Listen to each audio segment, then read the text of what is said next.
290 feet per second. That's how fast a paintball travels.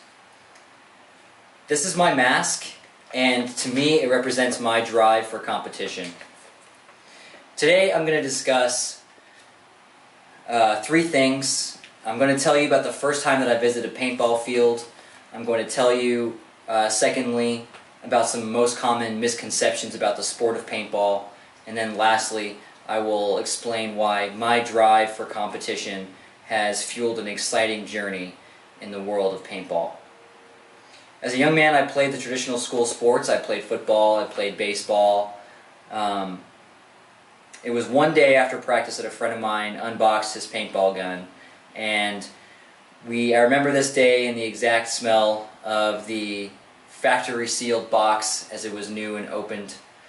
We took it in the backyard and shot a few paintballs at the fence. The excitement that day was palpable. It wasn't long before I was bothering my parents and asking for my own marker. My parents took me to a local pro shop, and that's when I was able to purchase my first marker.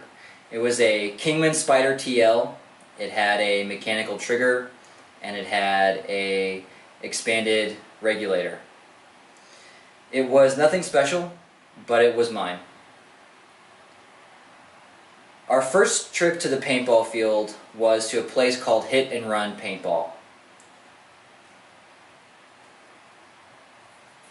We went up to the desk, we got our wristbands, and we were out on the field in minutes.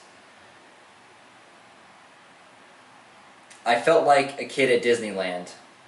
After an exhausting day, we were covered in sweat and bruises. They were a mark of pride and a souvenir of accomplishment. This leads to the misconception about the sport. Most people think that paintball is something that's going to hurt, it's going to be very painful. The truth of the matter is that it's not very painful, and they have specialty paintballs that are even designed for kids that are a smaller caliber.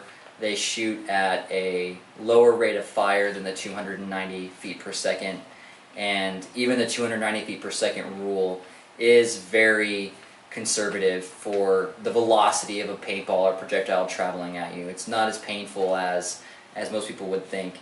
It is very safe. It's safe for you to even eat. The paint is biodegradable. It's just made of cornstarch and food coloring. The paint will dissolve into the ground. It's okay for you to eat it. It doesn't taste very good, but it's okay for you to eat it.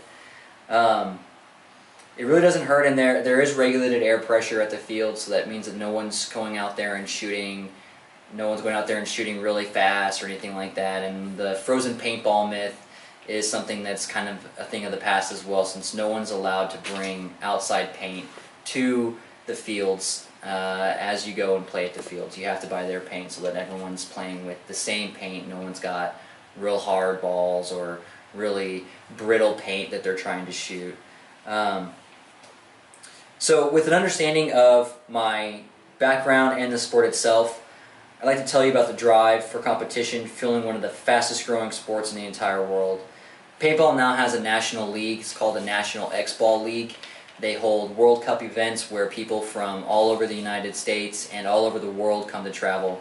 There are teams from Russia, there are teams from other countries in Europe that all have big professional teams that come and compete in the Paintball World Cup.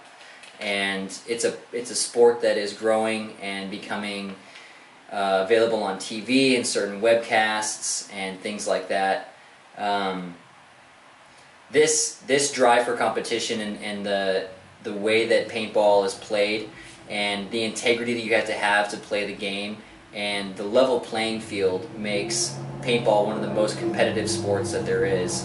You can have a 16-year-old kid on a pro team competing for the World Cup side by side with someone who's 30 years old and has been playing paintball for 20 years. It's the most competitive, the most level competitive playing field that there is to date. So I told you guys a little bit about my first time going to play paintball. I told you a little bit about the misconceptions about paintball, and then the drive for competition fueling paintball to be one of the fastest growing sports in the world today. And that's it.